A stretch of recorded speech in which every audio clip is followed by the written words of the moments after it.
আজ হলো মঙ্গলবার আর এখন বাজে সকাল ওই 6:45 মতো। ঘুম থেকে উঠেছি বেশ কিছুক্ষণ আগে। আর আজ হচ্ছে আমার ননির জন্মদিন। ভিডিওটা পোস্ট করতে বেশ কয়েকদিনই দেরি হলো, যেহেতু বড় ভিডিও তাই এডিট করতে একটু দেরি হয়ে যায়। আমার কাজের ফাঁকে ফাঁকে একটু করে এডিট করি। যাই হোক, আজকে ভিডিওটা পোস্ট করছি।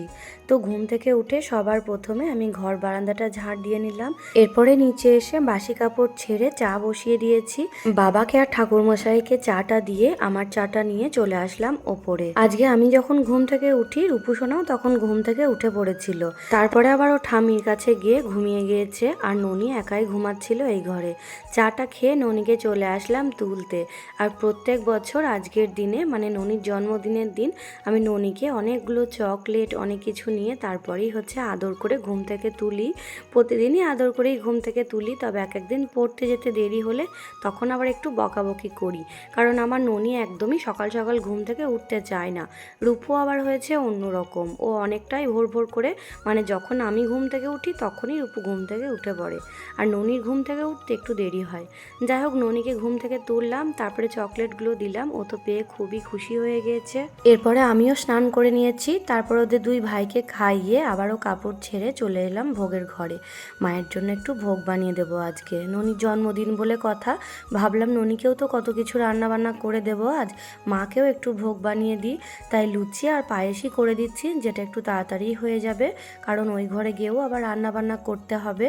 আর আজকে না মঙ্গলবার পড়েছে, অন্য কোনো বার পড়লে হয়তো মাছ করে দিতাম ননিকে। যেহেতু মঙ্গলবার পড়েছে তাই আজকে নিরামিষ রান্নাই হবে। আমার ননি কিন্তু খুব খুশি আজকে মঙ্গলবার পড়েছে বলে, কারণ ওকে যেহেতু মাছ দেবো না, আর ও মাছ খেতে একদম পছন্দ করে না। তো কথা বলতে বলতে আমি ভোগ বানিয়ে মায়ের ঘরে দিয়ে চলে এসেছি। ঠাকুরমশাইকে বললাম 12টার সময় যখন মায়ের পুজো হয় তখনই যেন মাকে ভোগটা দেয়।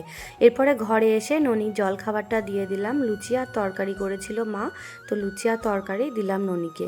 তারপরে ননিকে কিন্তু আমি স্নান করিয়ে দিয়েছি, আর মাকেও সমস্ত সবজিপাতিগুলো বনিয়ে দিয়েছি যা যা রান্নাবান্না হবে। আর এরই মধ্যে ননিকে স্নানটাও করিয়ে দিয়েছি, রূপুকেও স্নান করিয়ে দিয়েছি। মায়ের কিন্তু প্রায় রান্নাবান্না অনেকটাই হয়ে গিয়েছে। ফ্রাইড রাইস হবে, ফ্রাইড রাইসটা আমিই বানাবো। আর এদিকে হচ্ছে পনিরের তরকারিটা, মা ওদিকে পনিরের তরকারিটা করছে, আর আমি এদিকে ফ্রাইড রাইসের জন্য চালটা ভিজিয়ে রেখেছিলাম। তো চালটা দিয়ে দিলাম গরম জলে। ননি বলেছিল ফ্রাইড রাইস করতে, ওকে আমি জিজ্ঞাসা করেছিলাম যে পোলাও খাবে না ফ্রাইড রাইস খাবে, ও বলেছিল ফ্রাইড রাইস করতে, তাই ফ্রাইড রাইসই করছি। তো ওইদিকে রাইসের ভাতটাও কিন্তু হয়ে গিয়েছে, আর এদিকে পনিরের তরকারিটা হয়ে যাওয়ার পর পাঁপড়গুলো আমি একে একে ভেজে নিলাম। তারপরে এদিকে রাইসের জন্য সবজিগুলোও ভেজে নিচ্ছি সাদা তেলে। আমি কিন্তু ঘি খুব একটা দিই না, কারণ ঘি খেতে ননি একদমই পছন্দ করে না, আমি এর আগেও বলেছি।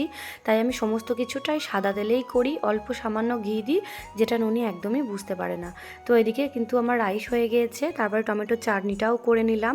সমস্ত রান্নাবান্না হয়ে যাওয়ার পর আমি টেবিলে তুলে দিয়েছি, আর এখন ননিকে খেতে দেওয়ার জন্য প্লেটগুলো সাজিয়ে নিচ্ছি। আর এই যে রূপোর থালাটা দেখালাম একটু আগে, এই রূপোর থালাটা ওর বাবা ওর 1 বছর জন্মদিনে দিয়েছিল, থালাটা আর চামচটা। এটা করেই প্রত্যেক বছর জন্মদিনে ননিকে পায়েস আর মিষ্টি দিই। রূপুকেও দিয়েছে অবশ্য, রূপুর জন্মদিনে রূপুকে দিই, আর ননির জন্মদিনে ননিকে দিই। দুই ভাইয়েরই একটা করে সেট ওর বাবা কিনে দিয়েছে। তো আমি কিন্তু যা যা রান্না হয়েছিল সব কিছুই ননিকে সাজিয়ে দিয়েছি প্লেটের মধ্যে। আর আজকে ননির জন্মদিনে রান্না হয়েছিল, প্রথমে হয়েছিল পনির ভাজা, যেটা ননি খেতে পছন্দ করে, আর হয়েছিল কুমড়ো ভাজা, বেগুন ভাজা, আলু ভাজা আর পাঁপড় ভাজা। তার মধ্যে বেগুন আর কুমড়োটাও একদমই খাবে না। আর হয়েছিল আলু পনিরের তরকারি, টমেটোর চাটনি, ফ্রাইড রাইস, সাদা ভাত, মুগ ডাল, আর এদিকে ছিল চাটনি, পাঁপড়, মিষ্টি আর দই। আর পায়েস তো থাকবেই। তো ননিকে কিন্তু সবাই একে একে আশীর্বাদও করে নিয়েছে। আর আজকে যেহেতু মঙ্গলবার ছিল তাই মন্দিরে হয়েছিল প্রচণ্ড ভিড়। ওর বাবা একেবারে মন্দির থেকে উঠেই ওকে আশীর্বাদ করেছিল। তো আশীর্বাদ পর্ব মিটে যাওয়ার পর ওদিকে ননিও খেতে শুরু করেছে, আর এদিকে আমিও সবাইকে খেতে দিয়ে দিই। তার সাথে আজকের ভিডিওটাও এখানেই শেষ করছি।